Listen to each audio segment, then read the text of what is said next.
I'm Anne Sterling Hastings. I'm a psychologist in Camarillo, and I'm the author of 4 books on sexual healing, 1 book on shame, and 1 book called Create New Love: How Men and Women Can Prepare for a Lasting Relationship. I have 2 websites, createnewlove.com and AnneSterlingHastings.com. So Clarissa, one more thing that you and I share is really getting how important doing our own emotional healing is to continually improve how we are as therapists. Yes. And we both have valued going into therapy to find out what we need to heal and to get help with that, as well as to see how other therapists work so that we can incorporate it or not incorporate it if it doesn't work for us. Back in the day when I was in school, they didn't really require us to seek our own therapy. And once I started to give therapy, I realized I needed to get my own therapy. A lot of things were coming up for me, a lot of triggers were pointing, and so I realized that's when I needed to start to do my own work. And ultimately understand my client. You know, if I don't participate in what it's like to be on the other side, I don't really know what it's like for my client and what they're going through. I think that's absolutely true. And what I have just loved over the years, I haven't been in therapy nonstop, but even when I'm not in therapy, I'm still doing my own healing processing because I've learned how to do that from being in therapy and from being a therapist.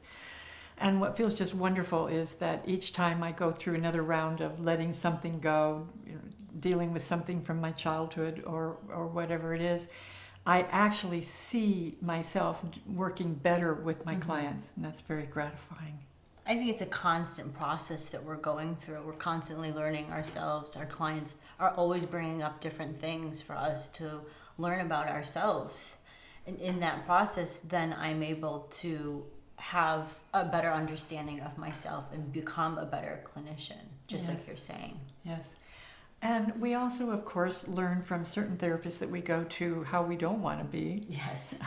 I actually was required to be in therapy when I was getting my doctorate, which I was grateful for. But the person that I went to see, I actually focused on becoming the therapist that I needed, which he really wasn't. He had a lot of drawbacks that I knew not to include in my own work with people. In coming to LA, I had to experience actually many different therapists. I think I went through probably 5 different therapists. Each of them had different orientations, from CBT and Jungian and psychoanalytic, and I was really able to learn from them different perspectives on how to give therapy. And also I saw the other side of things I experienced that I didn't like. You know, I felt judged at times, or there was a break in confidentiality, which I didn't know about. You know, things like ethical and unethical things that I've learned.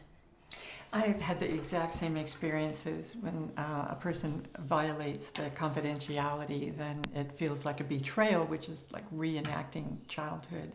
So it has been really helpful to understand from the client perspective the things that are extremely important. So then when I'm in the therapist role, I know that this is extremely important to my client. And in the nature of our work, it's very confidential. You know, we don't break that for our clients, and the only way we can really talk about it is with our own therapy that we know is confidential as well. So where we can share our experiences that we have with our clients and know that it won't break any confidentiality.